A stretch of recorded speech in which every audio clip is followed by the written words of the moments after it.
Shana Tova.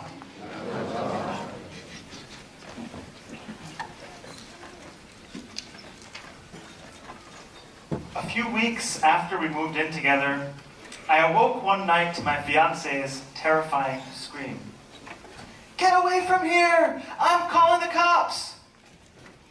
He had been startled awake by a noise, and he screamed at the top of his lungs when he saw a shadowy figure at the window of our ground floor apartment. His shout was loud enough both to scare away whatever he had seen and to wake me up in the process. We called the police, they came and took our statement, and eventually we made our way back to sleep, but the damage had been done. In a matter of moments, our feeling of safety in our home had evaporated. The next day, we called ADT to install a security system. With the help of the alarm system and some time, we've mostly recovered. I know that I feel safe again in my home, and usually Danny does too. But the incident got me thinking about safety in all sorts of new ways. Safe spaces. To some extent, we rely on them every day. The chair you curl up in to read, or the person you call to catch up with while you're stuck in traffic. Whether we find that space in our homes, with our families, here at Kol Ami, or anywhere else, we depend on being able to let our guard down, at least every once in a while. We don't like to linger in situations or places that make us feel unsafe, that threaten our physical well-being. This drive to keep ourselves safe from physical harm is one of the most basic instincts of our nature. And recently, I've noticed a trend in public discourses throughout our society. We've begun to extend our notion of safety beyond the physical. There exists, for example, an ongoing debate in colleges and universities on whether instructors should give trigger warnings before they discuss sensitive materials. Advocates, you see, argue that such warnings help students brace themselves for topics which may trigger them due to their graphic or traumatic nature, or which may trigger them due to other sensitivities of the material. The professors who provide these warnings do so in order to make the classroom feel emotionally and psychologically safe.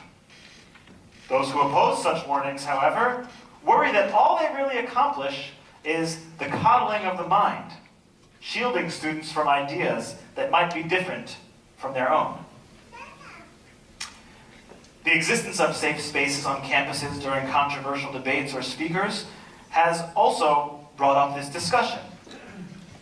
Writing a little over a year ago, the president of Northwestern University, Morton Shapiro, noted the following: "Students don't fully embrace uncomfortable learning unless they are themselves comfortable.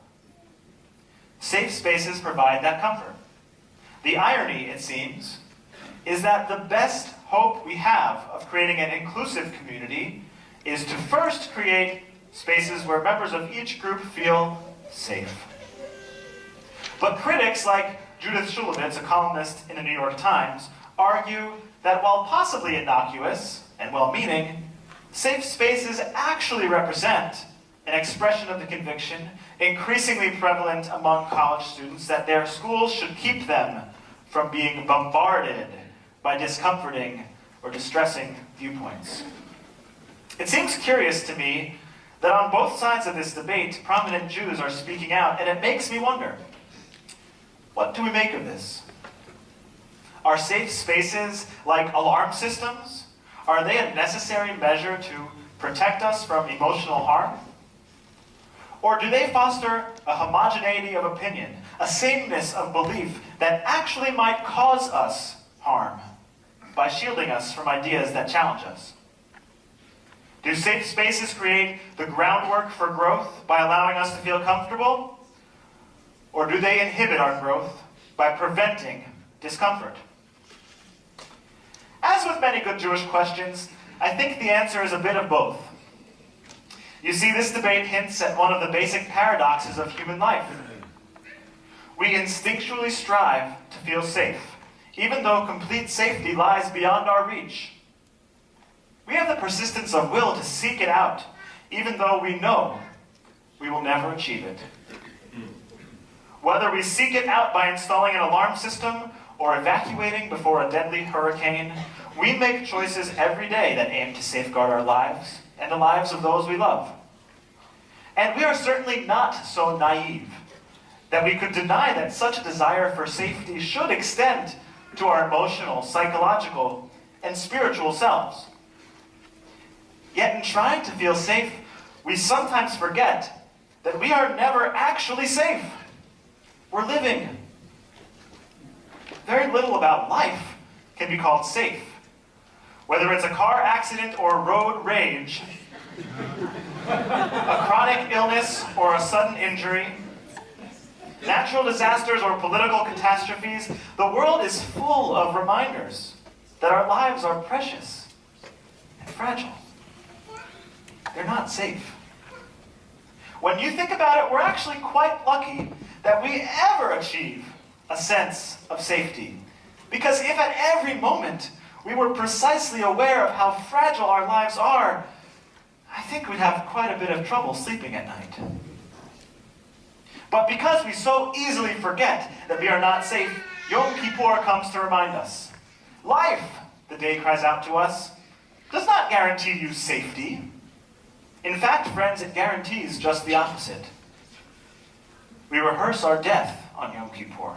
We fast if we're able. We abstain from the pleasures of this world to force ourselves to remember that we are not safe, but we're living. True safety, the day announces, awaits us only in the grave. Who by fire? Who by water? You heard sung so beautifully.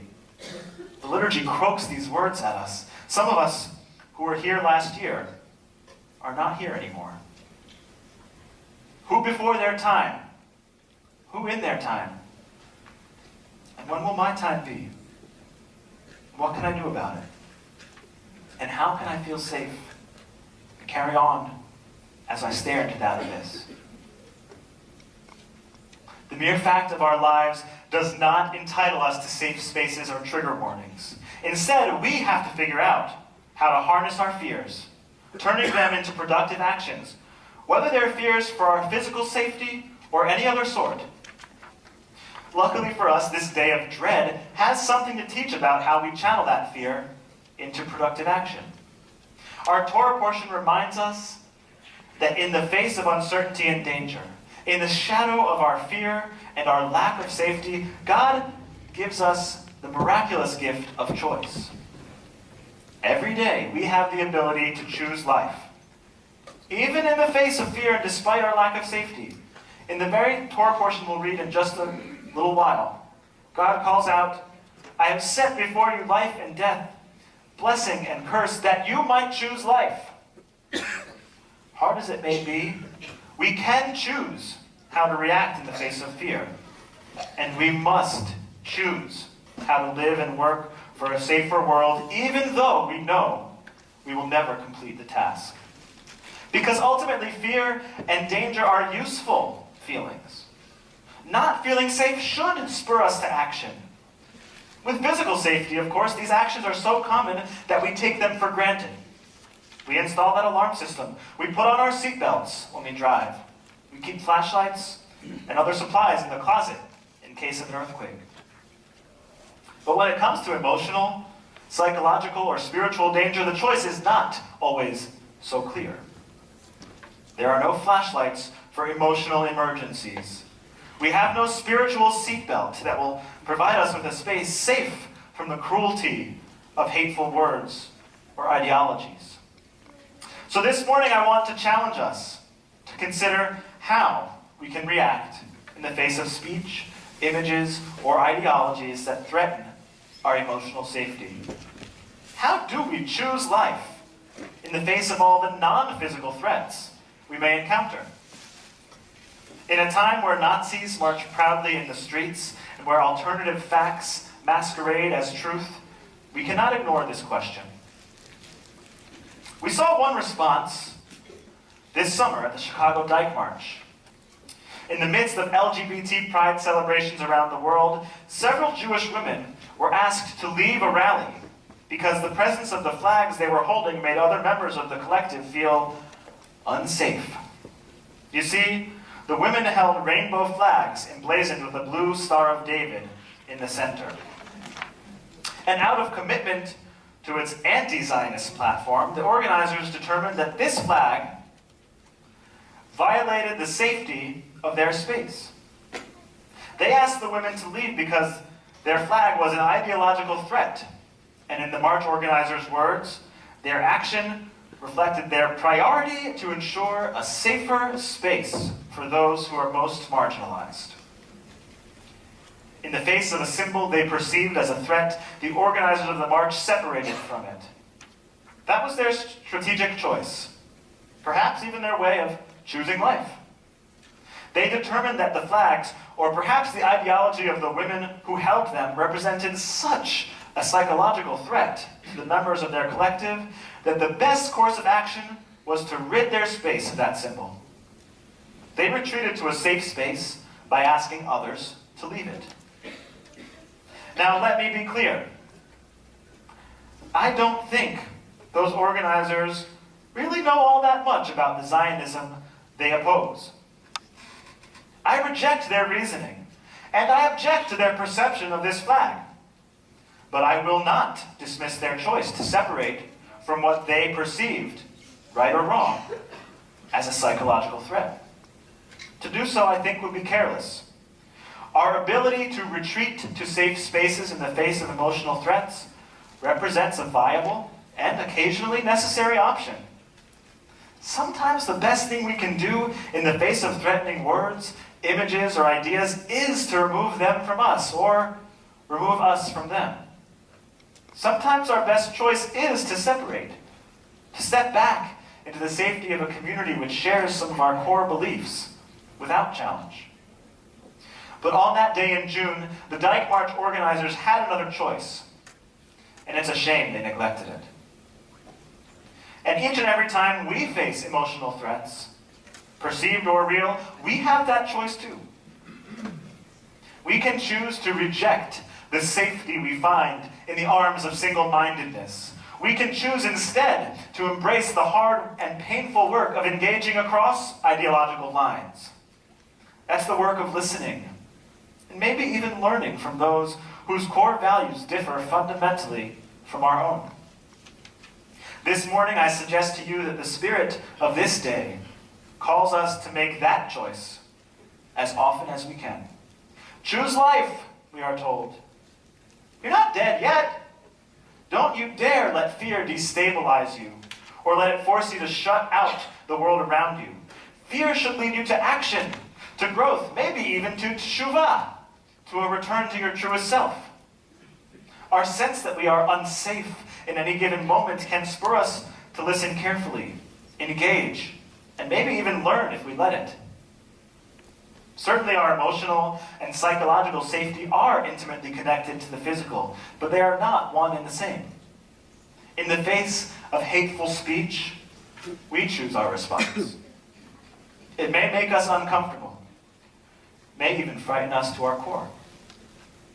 But if we are brave enough, I believe we can choose to learn even from people whose ideologies are radically different. The choice between retreat and engagement remains deeply personal. I can't tell you in what circumstances you should retreat to your safe spaces, and in what circumstances you should lean into your discomfort for the sake of growth. The boundary between the fear that we must remove ourselves from and the differences we can learn from changes all the time. My boundary between those choices differs from yours, and my boundary even changes within me as I grow and keep choosing life in that face of uncertainty and fear. And sometimes, I believe we might even choose a middle ground between these options, and I think it's best illustrated with a story. But since I began this sermon with one of my stories, I'd like to actually close by reminding you, Congregation Kol Ami, of one of yours. 26 years ago, it was certainly not always safe for LGBT folks to participate openly in Jewish life. Now, of course, occasionally this may have appeared in way of physical danger, but it was really out of seeking an emotional and psychological safety that communities like BCC and Congregation Kol Ami were founded, as a sort of safe space amidst the broader Jewish community. But Kol Ami in particular, as a fusion of allies and LGBT folks, was a breath of fresh air. You didn't need to be an exclusively LGBT congregation to live your values, and at the same time, you trusted that no woman would be given a strange look at temple for mentioning her wife. The mail would reach Mr. Cohen and wish him Shana Tova, if those were his pronouns. So for the LGBT folks who were part of this community from the start, there's no doubt in my mind that it still represented a safe space. It was a space for everybody, LGBT or not, where the core components of your very being would not be challenged. But this community did not retreat from public life. You did not take your safety for granted or rely on it as a place of hiding from the world around you. You took the strength you found amongst like-minded people and turned outward. From your little corner of West Hollywood, you engaged. You learned. You led a communal conversation that may never have felt safe. And it may not have even occurred to you that you were seeking safety. But you lived in a way that challenged yourself and others to grow through their discomfort. And by doing so, you paved the way for a Jewish society that was, in fact, a little safer for LGBT folks and allies everywhere. This community took both paths. It took the road of safety amidst like-minded people, and it took the path of pushing forward into the uncertainty and the fear to come out stronger on the other side. On this holiest day of the year, we are called to remember that we are not safe, but we are living. We are called to choose life and to choose our reactions in the face of our fears. Sometimes we might need the safety of retreat, but may we never forget the growth that comes from standing tall, standing proud, and leaning into our discomfort. Amen.